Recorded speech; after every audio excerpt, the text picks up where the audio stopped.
The moon hangs pale over Blackwood Beach. It is a long, lonely stretch of sand.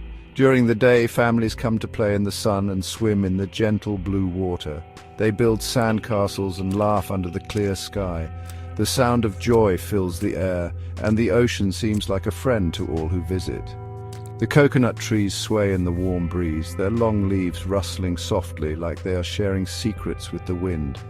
But when the sun sinks below the horizon, everything changes. The beach becomes a different place entirely, a place of shadows and silence. As night falls, a deep quiet settles over the shore. The happy sounds of the day are gone. They are replaced by the steady, rhythmic crash of waves against the sand. The water turns dark, almost black, reflecting the starless sky above.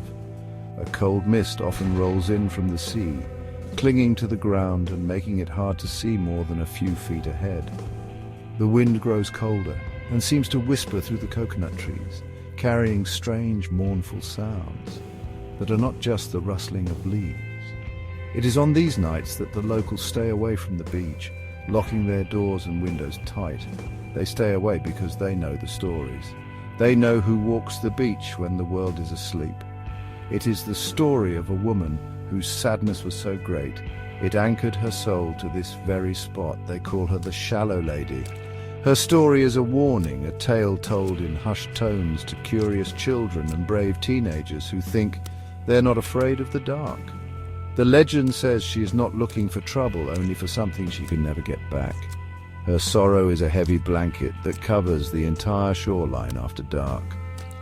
Her tale begins many, many years ago, long before any of the houses nearby were even built. It was a time when the beach was even more isolated, a wild and beautiful place known only to a few families who lived by the sea. The story is not written in any book or recorded in any official history.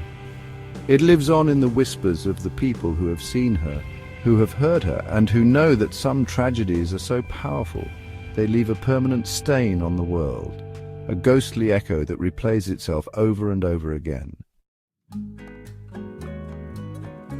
The woman was not always a ghost. Once she was a wife and a mother. She lived in a small cottage not far from the shore. Her life was filled with simple joys. She had a loving husband who was a fisherman. He knew the sea like the back of his own hand. Together they had 2 small children, a boy and a girl. Their laughter was the sweetest sound she had ever known. She would watch them play on the sand for hours, collecting seashells and chasing the small crabs that skittered across the wet ground. Her heart was full, and she believed her happiness would last forever. One afternoon the sky was clear and the sun was bright. Her husband decided to take the family out on his small wooden boat. It was a special treat.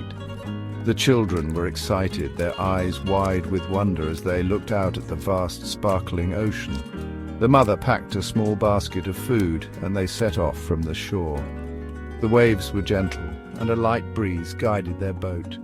For a few hours, everything was perfect. They were a happy family, floating on the calm water, surrounded by the beauty of the sea and the warmth of the sun. But the sea can be treacherous and unpredictable. Without warning, the weather turned. Dark clouds rolled in from the horizon, swallowing the blue sky. The wind began to howl, and the once gentle waves grew into angry, towering walls of water. Their small boat was tossed about like a toy. The husband fought to steer them back to the safety of the shore, but the storm was too strong. A massive wave crashed down upon them, flipping the boat over and throwing everyone into the churning, cold water. The world became a chaos of dark water and roaring wind. The mother struggled to stay afloat, her dress heavy and pulling her down. She screamed for her husband, for her children, but the storm stole her voice. She saw them for a moment, struggling in the violent waves, their faces filled with fear. Then they were gone, pulled under by the powerful current. She was the only one who survived. The waves, as if taking pity on her, pushed her broken body back to the shore.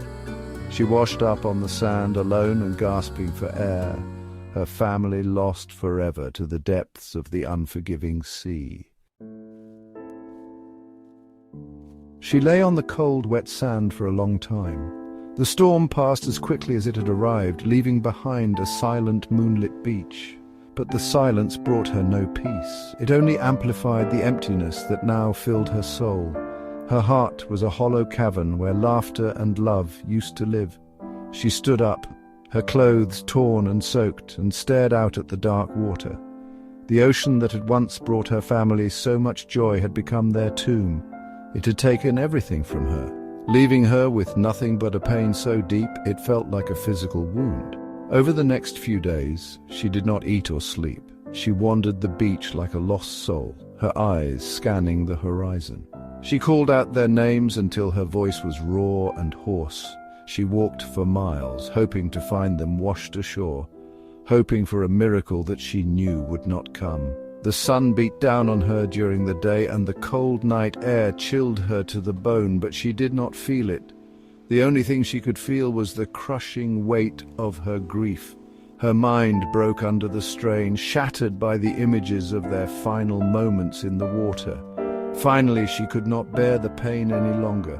Her world had ended the day her family was taken from her, and she could not imagine a life without them. One night, under the same pale moon that now watches over the beach, she made a final, heartbreaking decision. She walked to the tallest coconut tree on the shore, the one that stood like a lonely sentinel watching the sea. With a heart completely empty of hope, she ended her own life. She believed that in death, she might finally be reunited with the husband and children she had lost to the waves. Her hope for a peaceful reunion was not to be. Her sorrow was too strong, her end too tragic. It trapped her spirit between the world of the living and the world of the dead. Her soul became forever bound to the place of her greatest happiness and her deepest sorrow. She did not find her family in the afterlife. Instead, she was doomed to search for them for eternity, her ghost forever walking the lonely stretch of sand where her life fell apart, unable to rest and unable to move on from her terrible loss. Now her ghost appears on the beach almost every night. They say she rises with the mist that rolls in from the sea. She does not walk on the sand, she glides just above it. Her flowing dress, the same one she wore that final day, seems to drift on the wind. But her form is incomplete, a terrifying vision of her grief. Her spirit has no legs, so she floats eerily over the ground. Her face is a smooth, blank surface. There are no eyes to see and no mouth to speak, yet everyone who sees her knows she is searching, and they can hear her cries. Those who are brave enough or foolish enough to walk the beach at night might encounter her. The first sign is often the sound. It starts as a low moan carried on the wind, a sound of pure sadness. Then it grows into a piercing scream, a cry of a mother for her lost children. Teenagers dare each other to go and listen for it. When they see her, they freeze. She glides slowly along the water's edge, her faceless head turning from side to side, as if scanning the waves for any sign of her husband and children. She is a picture of unending despair. The local elders give a stern warning to anyone who will listen. If you see the shallow lady, you must be still and silent. Do not call out to her. Do not shine a light on her. Do not make any sudden movements. She is lost in her own world of sorrow and is not looking to harm anyone. But if you disturb her search, if you break her concentration, her attention will turn to you. Her faceless gaze will lock onto you, and the feeling of cold dread will wash over you, colder than any ocean wave. If you disturb her, it is said that she will follow you. She will not chase you, but she will silently trail you all the way home. People who have made this mistake report strange things happening in their houses for weeks afterward. They hear crying in empty rooms. They see fleeting shadows in the corners of their eyes. They feel an overwhelming sense of sadness that does not belong to them. So if you ever find yourself on Blackwood Beach at night and see a figure gliding over the sand, stay quiet. Watch her from a distance and respect her sorrow. Let the shallow lady continue her search